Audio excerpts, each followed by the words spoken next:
¿Qué pasa, bowlers? Bienvenidos a Massive Ball, tu podcast de opinión de la mejor liga de baloncesto del mundo. Y bienvenidos a otro episodio de Los Puretas. Hoy vamos a hablar, en parte de un documental que podéis encontrar en Amazon Prime Video. Lo podéis buscar por la palabra Game 7. Tiene varios capítulos, pero bueno, no nos vamos a engañar, la mayoría de ellos tratan acerca de el béisbol o del hockey, que a quien le interese, pues estupendo, pero no es nada de nuestro interés. Pero uno de sus capítulos sí que es bastante interesante, que habla de las finales de conferencia de 2006 entre los Dallas Mavericks y los San Antonio Spurs, y que plantea la idea de que quizá este sea el inicio, ¿no?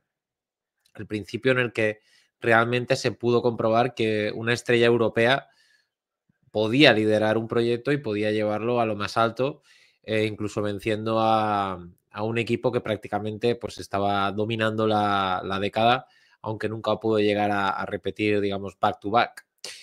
Estamos hablando, como no, de los Dallas Mavericks de Dirk Nowitzki, y de unos Dallas Mavericks que, bueno, en este año 2006 llegarían a la final contra Miami, y que luego pues tendrían que enfrentar otra vez, digamos, años difíciles, no tan desastrosos como la década de los 90, pero sí años de muchas dudas, hasta coronarse finalmente en 2011. Pero sí que es verdad que es en este año 2006 donde dan ese paso adelante, donde consiguen, digamos, separarse de las semifinales de conferencia, que siempre es un escollo un tanto difícil, aunque a veces, mira a los Hawks y a los Pacers, ¿no? A veces se da sin intentarlo demasiado.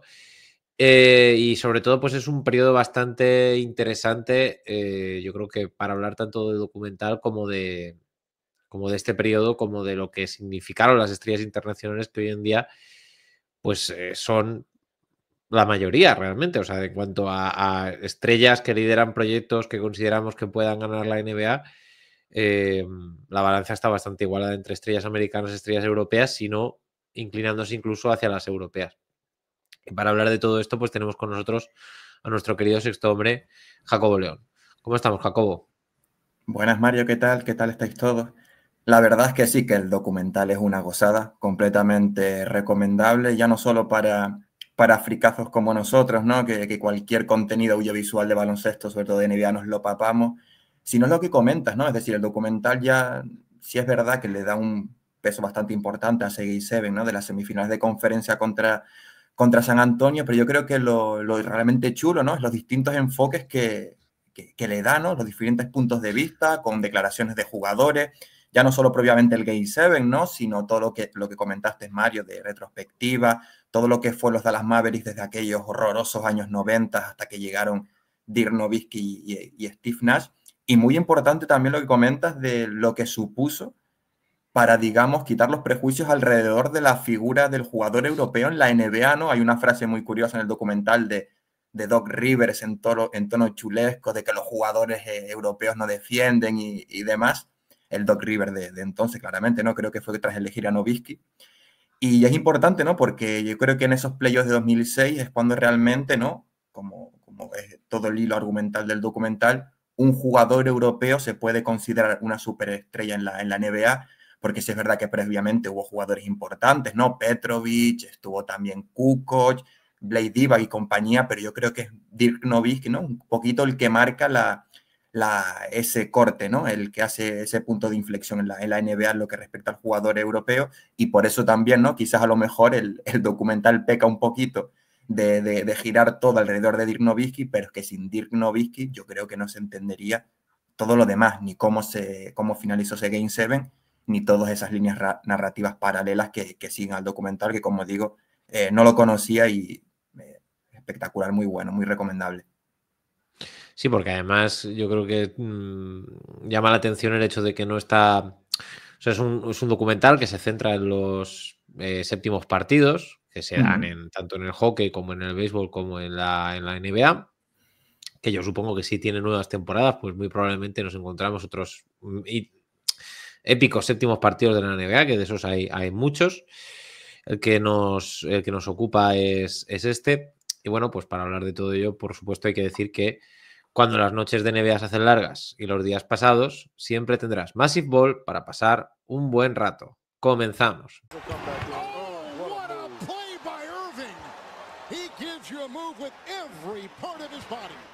Y yo creo que hay que empezar, pues bueno, pues con un contexto, ¿no? Que el documental yo creo que lo dibuja muy bien, que es esos años 90 fatídicos. Los Dallas Mavericks son una franquicia bastante exitosa en los 80, llegando a la final de conferencia en el año 88 contra los Lakers. Pero al igual un poco que los Nuggets, ¿no? Todas las franquicias tienen una década horrible. Y estos años 90 fueron la década horrible de los Mavericks. Muy pocos o casi ningún acierto en el draft. Quizá el único momento de esperanza es en ese momento del trío de Jason Kidd y ahora no me salen los... Jamal Mashburn, me parece, si no me equivoco. Sí, y Jim Jackson. Eso, correcto. Jimmy Jackson, que se fue a tomar por saco por un lío de faldas, ¿no? Quizá fue el único momento en el que las cosas podían cambiar. No fue así. La cosa se fue arrastrando. Los Dallas Mavericks recurrieron a un entrenador muy contracultural, muy peculiar, ¿no? Incluso para su época, como es Don Nelson, que venía de haber hecho grandes cosas tanto con los Warriors como con los Milwaukee Bucks. Y en el año 98 pues deciden apostar en contra probablemente de lo que cualquiera de los aficionados de los Mavericks quería.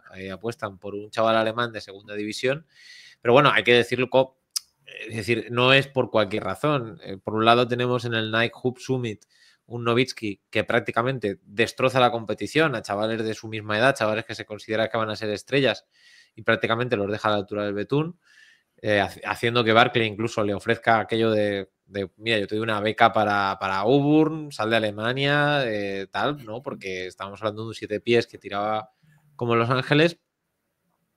No se sabe muy bien si Nowitzki se va a apuntar o no se va a apuntar ese año. Como tú bien dices, ese año también llega un joven base de los Phoenix Suns, que era la tercera opción, pero que apuntaba maneras. Y Steve Nash, como bien dice Nowitzki en el documental, pues es una de las principales razones por las cuales muy probablemente no se vuelve a Alemania después de ese año o no decide retrasar, digamos, esa llegada a la NBA. Aparte que estamos hablando de que es un año de lockout, con lo cual más razón, ¿no? Para poder haber dicho, bueno, pues yo me vuelvo y cuando ya pase este año, pues ya iré, etcétera, etcétera. Pero bueno, gracias a las buenas migas entre Steve Nash, que como dice Nowitzki, pues tenía padres ingleses, podían hablar de fútbol juntos, había una cierta conexión, Nowitzki decide quedarse. Nowitzki tiene un primer año no decepcionante, sino muy difícil. Sí. Quizá no tan difícil como el de Yao Ming o tan mediáticamente relevante como el de Yao Ming, ¿no? En ese primer año, pero sí que es verdad que hay cierta sensación de decepción, y es en el segundo año cuando la cosa empieza a carburar. Solo hay que mirar que los Mavericks prácticamente pasan del 90 al 91 al 2000-2001, es decir, 10 años exactos sin playoffs, ¿no?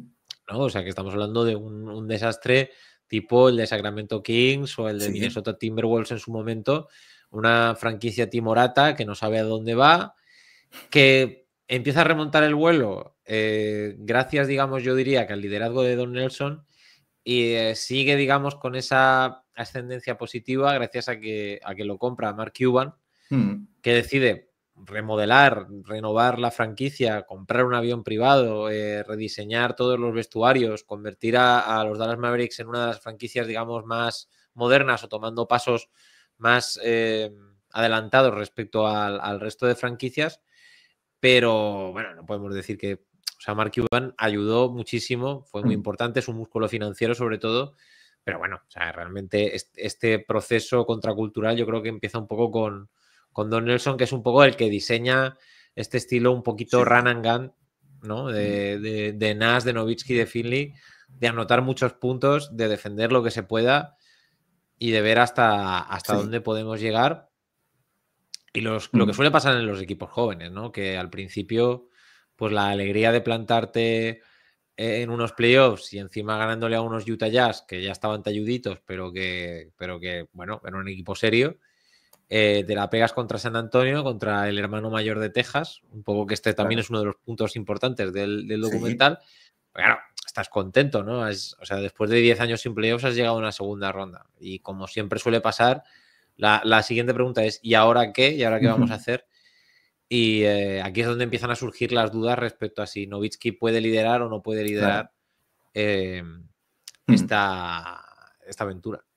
Claro. Que tampoco lo tuvo fácil, ¿no? Él señala en el documental, también lo comenta Steve Nash, que le costó adaptarse. Es el primer año por el choque cultural, ¿no? Había dejado su Sin Wurzburgo natal. saber inglés, que eso siempre te aísla mucho. Exacto, de poco más de 100.000 habitantes, que dijo que recaló de repente en Texas con todo el cambio cultural que eso supuso. En uno de los Mavericks, que lo dice muy bien Michael Finley, su compañero en el documental, que aquellos Dallas Mavericks eran considerados no solo el peor equipo de la NBA, sino uno de los peores equipos de todo el deporte norteamericano, que nadie quería ir a Dallas. Y claro, fue de hecho muy particular, ¿no? Hay unas imágenes del draft en el que eligen a Nowitzki, que al parecer ellos querían a Jamison y a Vince Carter, pero salieron pick 4 y pick 5, creo que fue. Nowitzki fue el pick 9, con los aficionados de los Mavericks medio abucheando, con las manos a la cabeza, en plan de, pero ¿a quién hemos cogido, no? Es que si lo piensas, en ese momento Paul Pierce, una estrella de Kansas, todavía estaba en juego.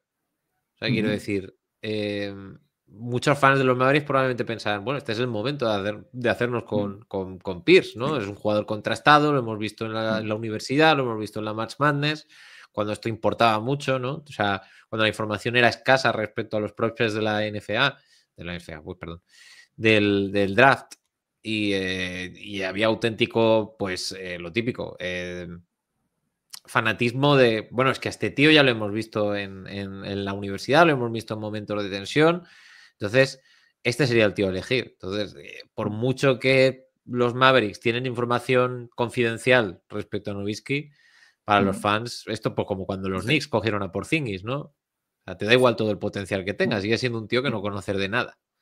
Exacto. Y yo creo que son las tres patas, como bien comentas, Don Nelson, que fue uno de los primeros que se le acercó a Nowitzki, un Nowitzki bastante tímido, que si te fijas en el documental, cuando lo presentan, ¿no? Porque él también tenía una oferta del Kinder Bologna, que acababa de ganar la Euroliga y que la ganaría después con Ginobili. Lo que le faltaba al Kinder Bologna, ¿sabes? Subir a sumar a Nowitzki.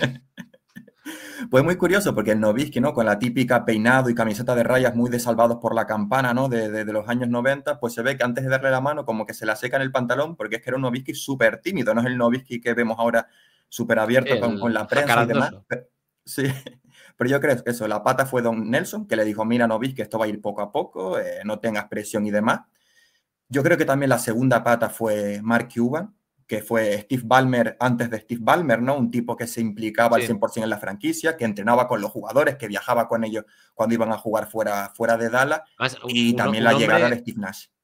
Además, un hombre joven, o sea, un hombre joven en una NBA de dueños muy mayorcitos, o sea, un tío de 40 y pico años llamaba muchísimo la atención, porque además Mark Cuban, quizá en esto no se parece tanto a Ballmer. Mark Cuban era un dueño que siempre estaba dispuesto a decir lo que pensaba, fuera bueno o no respecto a la liga, que se peleaba constantemente con David Stern, que yo creo que al final se acabaron cogiendo cariño, ¿no? Pero hubo muchos años donde estaban en la terna y yo creo que es el dueño que más multas habrá coleccionado a la hora de hablar de lo que le parecían los árbitros o lo que estaba haciendo la liga o los otros equipos, etcétera, etcétera. Y eso, yo creo que ese dúo, el Dirk Nowitzki y Steve Nash propiamente en la cancha, fue lo que impulsó, ¿no? Un poquito, yo creo que es las aspiraciones de los Dallas Mavericks. Obviamente, cuando empiezas a crecer, quieres más. Y es muy curioso el contraste, ¿no? Que comenta en el documental que los Dallas Mavericks decían, incluso Mark Cuban, que él odiaba y amaba a los Spurs por igual, que realmente eran el rival a batir, que querían ser el equipo de Texas. Pero sin embargo, Tony Parker comenta que él realmente, ellos en un primer momento nunca vieron esa rivalidad, porque los Dallas Mavericks nunca le habían conseguido ganar en playoff, que sí, que era un equipo que les plantaba un poco de cara, pero que al final quienes tenían 3 anillos eran ellos, y los Dallas Mavericks habían caído eliminados ante ellos en 2 ocasiones. Por eso no es un poquito quizás, extrapolándolo ahora, en esta última década, lo que eran Lakers y Clippers, ¿no? Sí, los Clippers se le querían subir a las barbas a los Lakers, pero quien tenía ahí, ¿no? Toda la joyería eran los Lakers. Pues esto igual, los Spurs en plan de, bueno, aquí tenemos un equipo que sí, que nos quiere quitar el cetro del oeste y del estado de Texas, pero es que quien tiene los anillos y que ganaban eran ellos. Eso también lo refleja muy bien el documental. yo creo que es que se une todo perfectamente también, ¿no? Con el dúo, con la rivalidad, que tampoco creo que fuera tal, ¿no? Realmente el rival de Duncan en aquellos años era Garnett, pero el contraste entre Nowitzki, europeo, ese jugador que se dudaba que pudiera dar un paso adelante, y un Tim Duncan muy callado, que a lo suyo pues ya tenía, creo que era 2 MVP, 3 anillos, y claro, ahí quienes tenían que demostrar mucho eran los Dallas Mavericks. Poquito a poquito fueron ahí rascando, rascando, cayeron contra Spurs, cayeron contra Phoenix Suns, también de Steve Nash, cuando ya se había ido, creo que cayeron otro año con Sacramento, hasta que llegaron ahí en 2006, y creo que el propio Nowitzki lo dijo, que bueno, que quizás ese podía ser el año, y realmente la eliminatoria fue bastante curiosa, ¿no? Lo desgrana muy bien el documental con todos los pequeños micro episodios que hubo a nivel interno. Sí, y además lo que tú dices, un equipo que cambia una barbaridad desde que empieza esta conversión hasta plantarnos en el año 2006, pues no en vano estamos hablando de 6 años. El único puntal que se mantiene de aquel renacer es Nowitzki, ¿no? O sea, quiero decir, si hay dudas al respecto de si una estrella europea puede ser el que lidera un proyecto, realmente al final todos son traspasados menos Nowitzki. Y el equipo, digamos, que se forma un poco pensando en cómo puede rodear de la mejor manera a Nowitzki, desde un tipo tan físico como Josh Howard, que de alguna manera le haga las coberturas defensivas a Nowitzki, hasta un base quizá un pelín más ofensivo de lo que era Nash, como Devin Harris, y luego pues gente tan válida saliendo del banquillo como Stackhouse, como Van Horn, como Diop, que están pensando pues un poco Kate Van Horn para hacer las veces un poco de Nowitzki de tapadillo, por así decirlo. Stackhouse porque necesitas a alguien que te meta puntos desde el banquillo, y un Diop pues eso, para ocuparse de la defensa y para no dejar que las cosas se vayan de control. Sí. Y los Mavericks también pasan por un cambio de entrenador, donde cogen a Avery, es el primer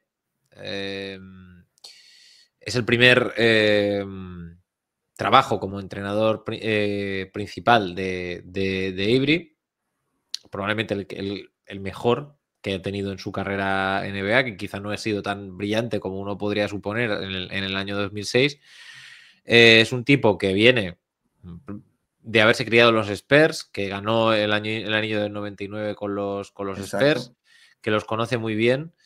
Y estamos hablando de un equipo, pues yo creo que muy, muy, muy bueno, el de los Dallas Mavericks de 2006, pero por muy bueno que fuera, claro, la otra cara de la moneda eran unos Spurs probados, no, probadísimos, unos Spurs que, como dice en el documental, tienen la grandísima suerte de no solo draftear a David Robinson, sino de que en el único año en el que te va mal te sale el premio gordo y drafteas a Tim Duncan, y luego encima tienes la lucidez, ¿no?, de draftear tanto a Tony Parker como a Manu Ginobili, y es un equipo engrasadísimo, es un equipo que viene de ganar el año 99, digamos, todavía sin los añadidos internacionales, por así decirlo. Luego ganarían de nuevo en el año 2002, no, en el año 2003, perdón, en el año 2003, y en el año 2005, o sea, que venían de 3 anillos, ¿no? Y además un equipo del que había ganado en el año 2005, que había ganado contra unos Pistons muy, muy difíciles, y que no había perdido casi nada, y que encima añadía a Michael Finley, ¿no?, para más INRI para los Mavericks. Y realmente, o sea, no hay ninguna duda de que el equipo en Texas es San Antonio Spurs. Además, para chinchar un poquillo más, creo, o sea, San Antonio Spurs estamos hablando de un mercado pequeño, ¿no? No es el mismo mercado que Dallas, es un mercado muy regional. Por ponerlo, o sea, San Antonio ni siquiera tiene otros equipos, digamos, el resto de ligas deportivas.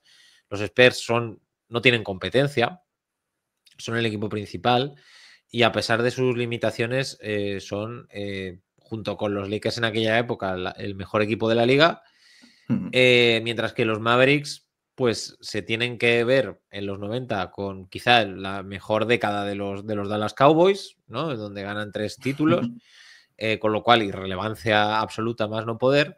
Y luego, pues la sensación en esos años 2000 de que a pesar de que se han conseguido cosas, el equipo siempre se queda a medias en la segunda ronda, ¿no? Y además Sí. siempre de maneras un poquito tocanarices, en el sentido de que en 2002 pierde contra unos Kings con las que no pueden casi siquiera competir.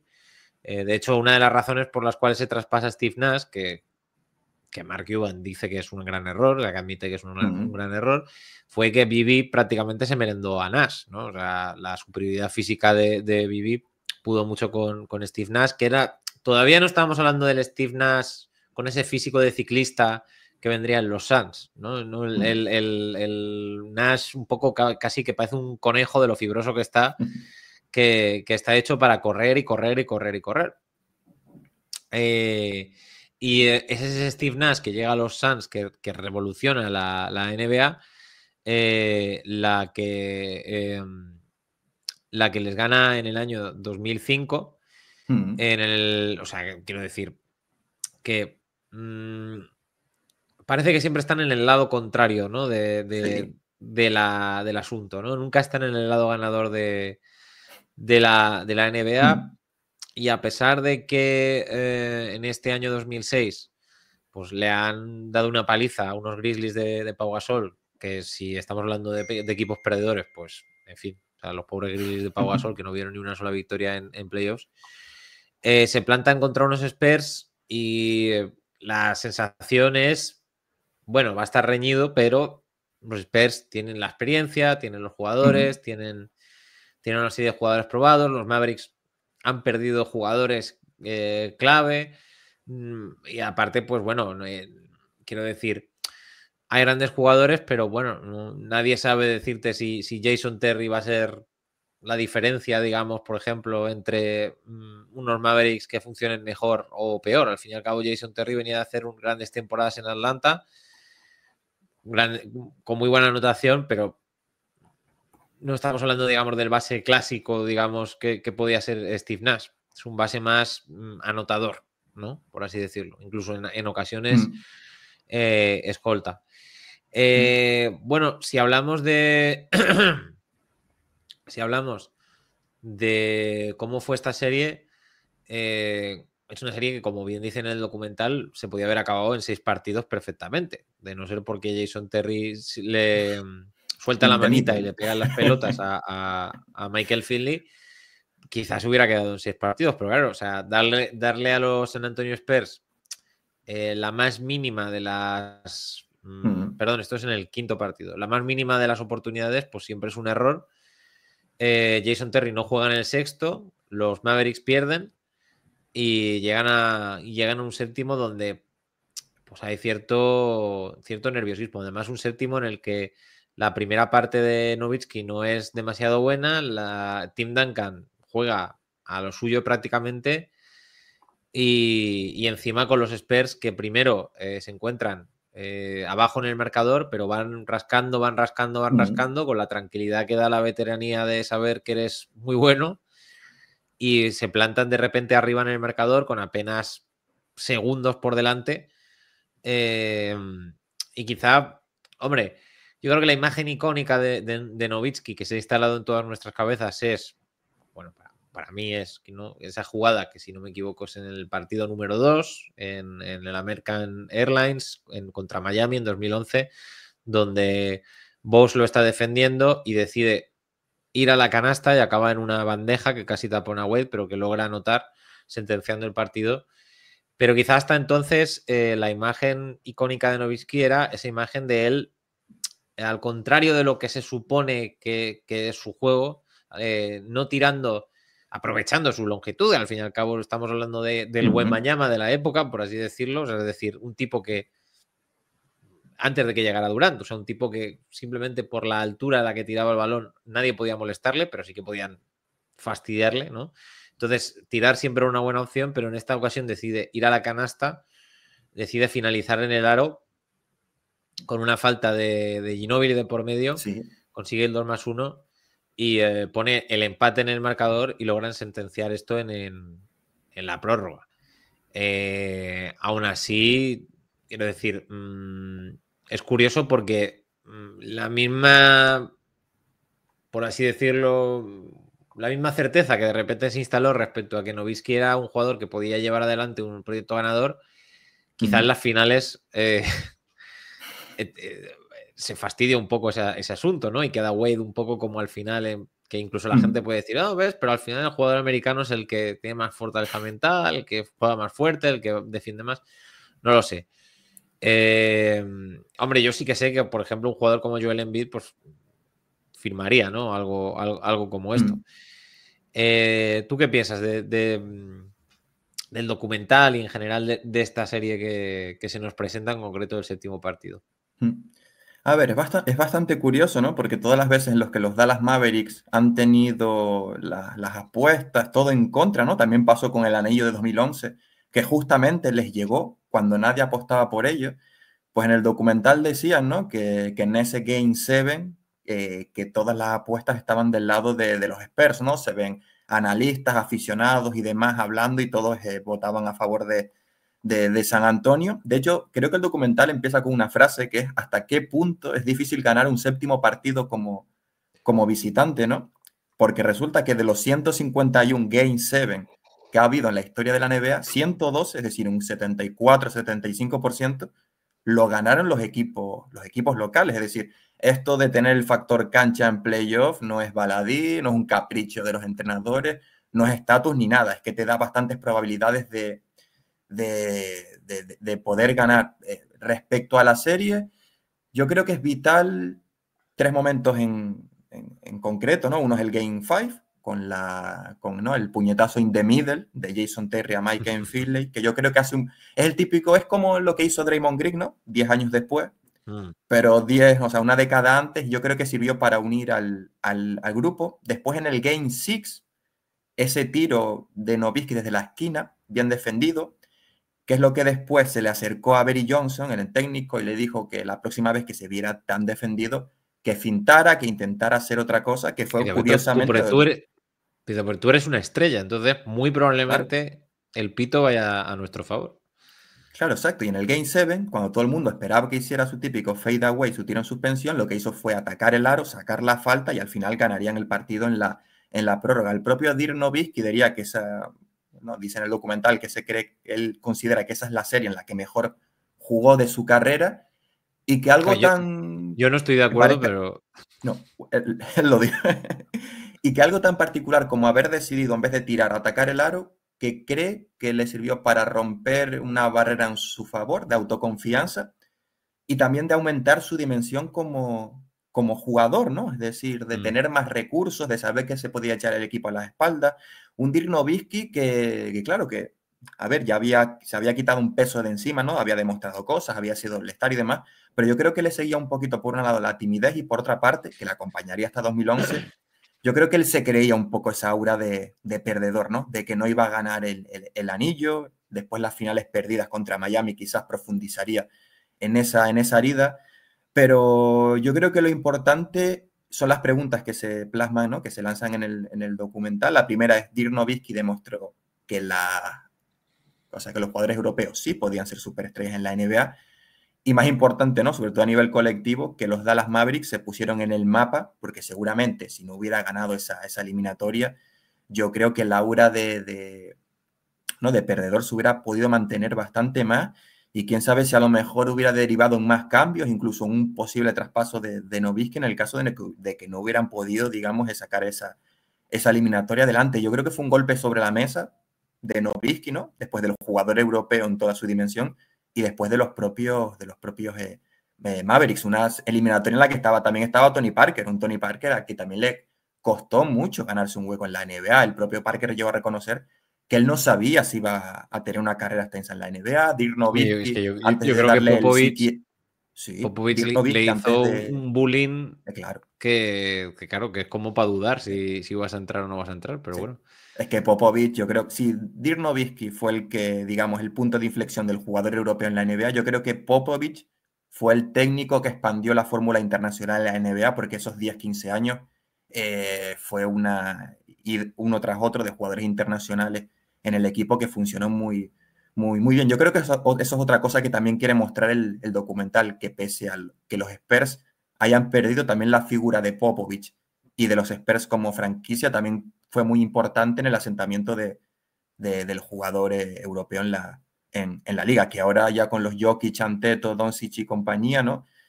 A ver quién se atreve a decir, ¿no?, que un jugador europeo no puede liderar a un equipo a ganar un anillo en la liga.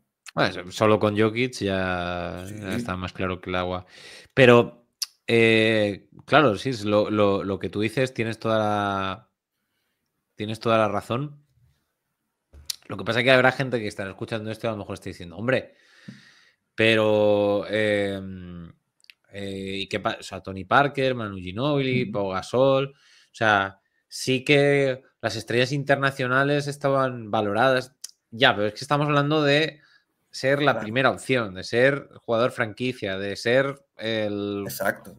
O sea, ni Pau Gasol fue la primera opción en Memphis, esto no llevó a ninguna victoria importante.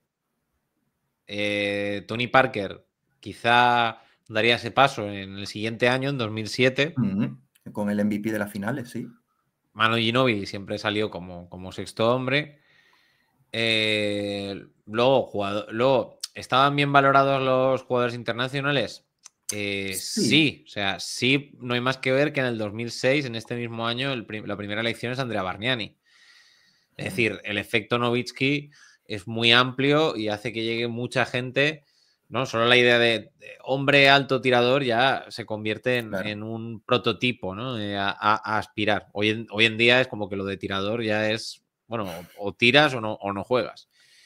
Pero claro, estamos hablando de eso, de ganar un anillo, de ser la primera opción, de ser el jugador, el mejor jugador de la liga. O sea, en el sentido de que además daría ese paso también Nowitzki el año siguiente, que sería MVP. Exacto. ¿No? Claro, que hasta estamos hablando entonces... de algo. Sí. Sí.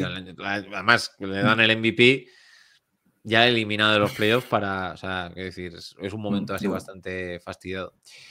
Si vamos a las estadísticas, bueno, pues Dirk Nowitzki se planta con 27 puntos, 13 rebotes, 2,7 asistencias, 1,4 robos. Me llama la atención una de las cosas que dice en el documental, que es que, claro, él dice, yo en aquel momento me consideraba un anotador, simplemente un anotador.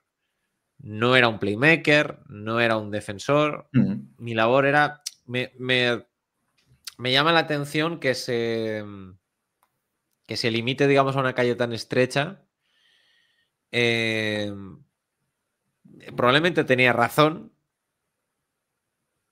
También había otros jugadores en el equipo para hacer este tipo de cosas, pero creo que luego en el año del anillo en 2011 veríamos a un Nowitzki,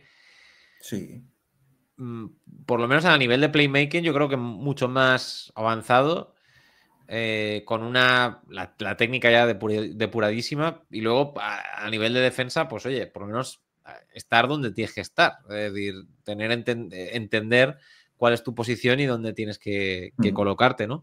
Pero me llama la atención que tuviera una imagen, bueno, no tan pobre, ¿no? Del mismo, pero sí tan estrecha, cuando al fin y al cabo estamos hablando de que es uno de los pocos deportistas que sí que revolucionaron el deporte, ¿no? O sea, Shaquille revolucionó el deporte y Nowitzki revolucionó el deporte, porque el baloncesto, la NBA, nunca volvería a ser igual después de la aparición. O sea, hay jugadores que hacen eso, ¿no? Curry también lo hizo, LeBron también lo hizo. Joder, hacen que el baloncesto cambie, que el ecosistema cambie, que cambien las formas de defender, las formas de entender el baloncesto y lo que se puede y lo que no se puede hacer, ¿no? Yo creo que yo tengo la sensación de que quizás él interiorizó un poco el complejo del jugador europeo. O sea, que quizás se llegó a creer todo lo que se decía del jugador europeo. Era blando, era flojo en defensa. De hecho, lo que comentas de las ayudas 2 contra 1 en esa misma serie, por ejemplo, era algo que Duncan hizo muy bien, de doblar al compañero cuando le hacían los 2 contra 1 en la pintura. Yo creo que quizás el propio Nowitzki, no sé si no confiaba en sus posibilidades o no se veía con la capacidad de dar un paso más en la dimensión como jugador, y a lo mejor al ver que eliminó a San Antonio se lo creyó. O a lo mejor directamente se comparaba con Duncan, ¿no? Es en el sentido de decir, bueno, pues mi rival más directo es este tipo y este tipo lo hace todo y lo hace todo bien. Entonces, comparado con él, a mí me falta mucho. En esta serie, Comparándote Tim con Duncan Duncan también. lograría 32,3 puntos, casi Mm, nada, 11,7 rebotes, 3,7 asistencias, un robo y 2 tapones y medio. O sea, una barbaridad. barbaridad que, claro, si, o sea, viéndolo así, uno pensaría que Tim Duncan mide lo que Wembanyama y con el talento de, no sé, de uno de los mejores jugadores del mundo. Es que Tim Duncan era así de Una bueno, ¿no? locura. Sí, Y sí. estamos ante quizá una de las pocas series donde se le puede achacar que en los momentos finales le falla un poco el tino y eso le permite a los Mavericks empatar el partido, ¿no? Mm. Con aquel fallo en el tiro libre y tal, pero bueno, a lo mejor los jugadores han tenido esos problemas alguna vez. Pero es que, claro, o sea, yo entiendo que si se comparará con Duncan, yo creo que Sí. o sea, ningún jugador se puede, ningún No. ala pivot se puede comparar con Duncan, tires de tres, no tires de tres, hagas como lo hagas, porque es que Duncan es Exacto. la perfección. Mm. ¿Una perfección aburrida? Pues sí, probablemente, pero la perfección, ¿no? Y Y claro, o tiraba sea, anillo. le da más, yo creo que le da más mérito a lo que hicieron estos Mavericks en 2006, que luego serían un poco, a ver, no voy a decir denostados, pero se les quitaría un poco de mérito por perder contra Miami. Eh, no sé decirte quién estaba mejor acompañado de los dos. Sí que te sé decir que el acompañamiento de los Mavericks era un poquito más coral, con un Jason Terry que Mm. rozaba los 20 puntos, con un Josh Howard que creo que fue el All-Star este año, si no me equivoco, solo fue el All-Star un año y me parece que fue este, con casi 17 puntos. Un Jerry Stackhouse que salía desde el banquillo y Mm. que también 16 puntos. Y un Devin Harris que bueno, que había pegado aquella explosión en los Nets. O lo pegaría después. No sé si me estoy liando. Pero bueno, un Devin Harris que era un tío pues muy, muy, muy rápido, ¿no? Y bastante fiable a pesar de ser Mm. jovencito, mientras que en el lado de los Spurs, bueno, pues sobre todo Nowitzki, o sea, perdón, Ginobili y Parker serían los que más aportarían, pero después de eso, Mm. tanto Bruce Bowen, que obviamente no era en su función, como Brent Barry, como Robert Horry, incluso Nick Van Exel, serían jugadores que aportarían, pero aportarían muy Claro. Sí. testimonialmente al ataque y esto acabaría Mm. inclinando la balanza hacia los de Dallas, que era un equipo yo creo que predominantemente ofensivo con ciertos contrapuntos defensivos para más o menos Mm. apuntalar el castillo, ¿no? Exacto. Pero eh, hay que decir que Exacto. De hecho, a los Spurs la única manera de ganarles era proponiendo algo muy extremo. Ya fuera el extremismo defensivo de Memphis, el extremismo ofensivo de Dallas o el extremismo de tener un jugador como Shaquille O'Neal por parte de los Lakers, ¿no? Pero mm. tenía que ser algo extremo para cargarse unos Spurs que me sigue pareciendo tan paradójico que este equipo nunca llegara a repetir y probablemente, como dice en el documental, probablemente este año era el año Mm. más, porque además era un año muy, muy flojo en cuanto a talento en general en la NBA, era un año muy pobre eh, y era un año muy propicio para que los Spurs repitiesen, Mm. pero no, pero nunca ha sido el caso. A San Antonio lo que siempre le pasó cada vez que ganaba un anillo es que llegaba con un núcleo bastante veterano, quizás veterano de más, alrededor de sus estrellas, ¿no? Es decir, los jugadores que comentas, Barry, Bueno, Horry y mira, compañía. borro una cosa, ¿no? Cuando más cerca estuvieron del back-to-back fue 2013-2014, porque literalmente Exacto. estuvieron a un rebote de hacerlo. De hecho, esos fueron los mejores Spurs. Los que alcanzaron Sí. el clima baloncestístico del Extra Pass fueron los de 2014 y previamente fueron desgranando un poquito, ¿no? Se tuvieron que adaptar a las vicisitudes de cada era, ¿no? Al final, eso tiene mucho mérito de San Antonio, que con varias generaciones distintas de jugadores, encuadrado alrededor del mismo tridente, lograran anillos porque ni mucho menos el baloncesto del 99 era el mismo que el del 2014. Ya metido en la era del triple, del pace más alto y demás, y al final de los 90 era mucho más mucho más rocoso. Yo creo que lo de Sí, Nowitzki también hay que mirarlo en la perspectiva del tiempo y del contexto, ¿no? Es decir, en los años 90 se había habido grandes jugadores europeos, ¿no? Srem, Marchulonis, Petrovic, jugadores pues, que te sí, pero habían sido siempre All-Star, tercera, sexto hombre, cuarta, quinta opción, exacto. segunda como mucho. Exacto, exacto, te ganaban el premio al sexto hombre, te eran All-Star, te ganaban un anillo como Kukoc, por ejemplo.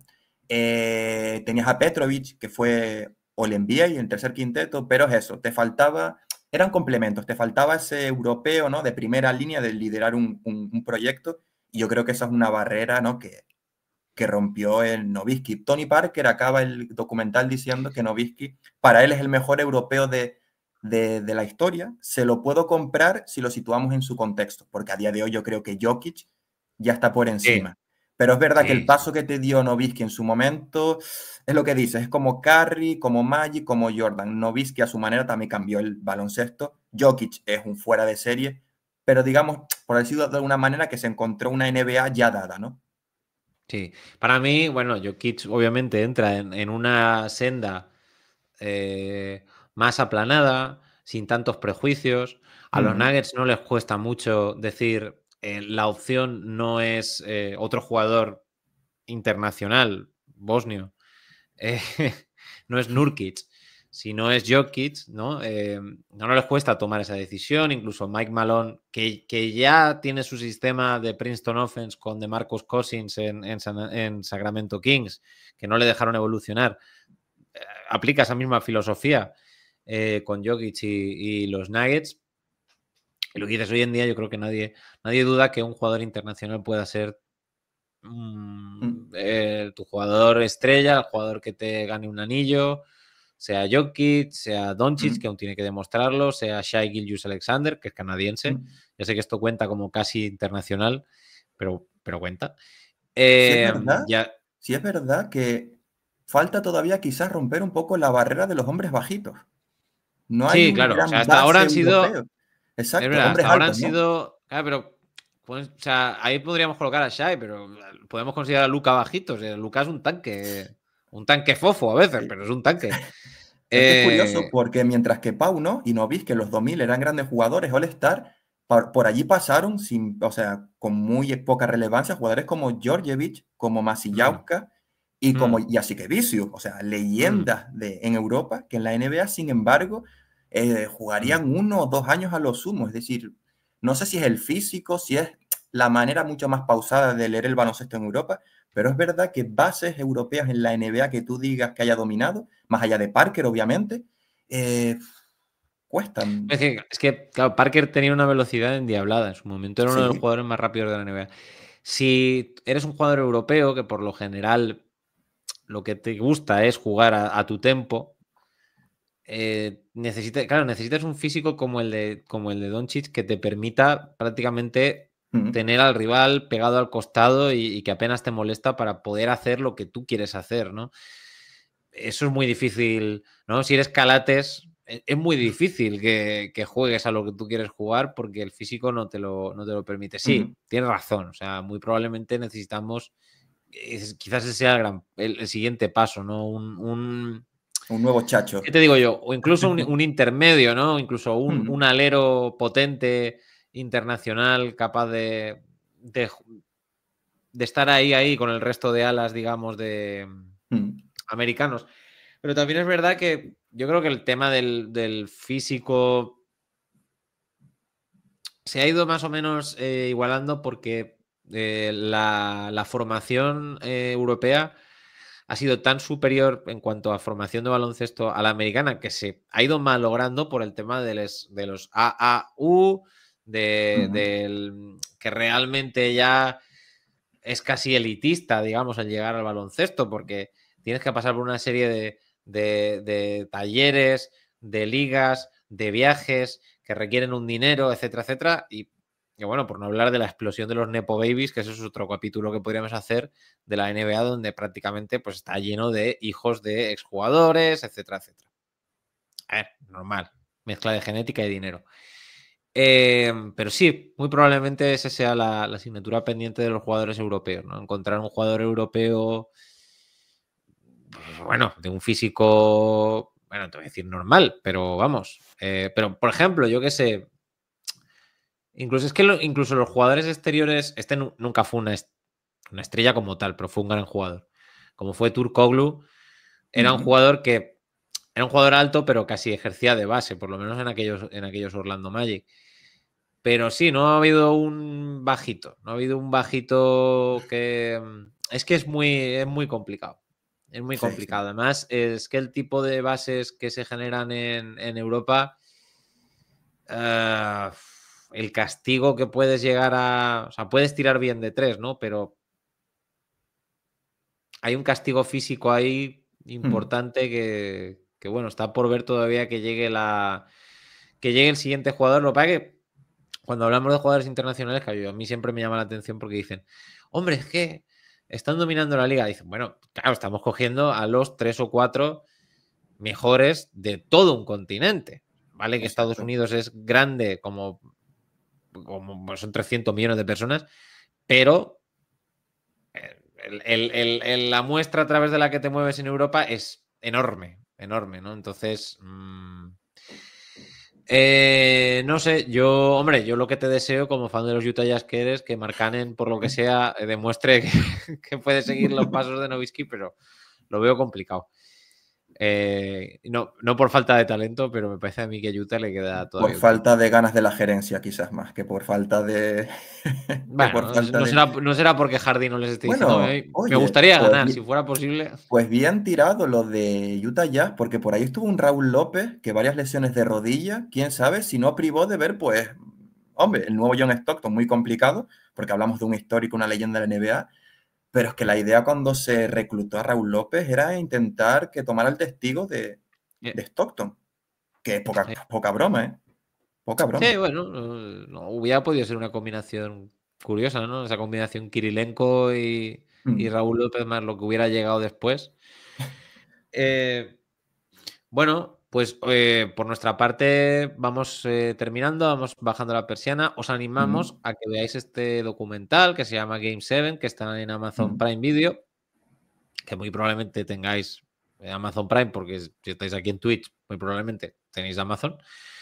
Entonces, pues bueno, ya te digo, Game 7 lo encontraréis enseguida con subtítulos y todo, perfectamente. Y nunca hay que dejar pasar el momento de ver un documental de baloncesto, porque ahora que ya no hay 30x30 de ESPN y que los documentales que nos echan, no vamos a negarlo, son publireportajes en beneficio de... con muy poca objetividad y en beneficio del jugador en cuestión, pues cuando lleguen documentales de estos hay que consumirlos para demostrar que es un contenido que tienen que seguir haciendo. Exacto, ahora con el frío del invierno y demás, cafecito, mantita y 50-55 minutos, que es un documental no muy largo y se consume muy rápido. A mí se me pasó volando, volando. Sí, recomendable. Sí. Además, yo creo que son testimonios interesantes. Sí, eso mola. Son o sea, los que te esperas y luego gente que no te esperas, que también aporta cosas así chulas.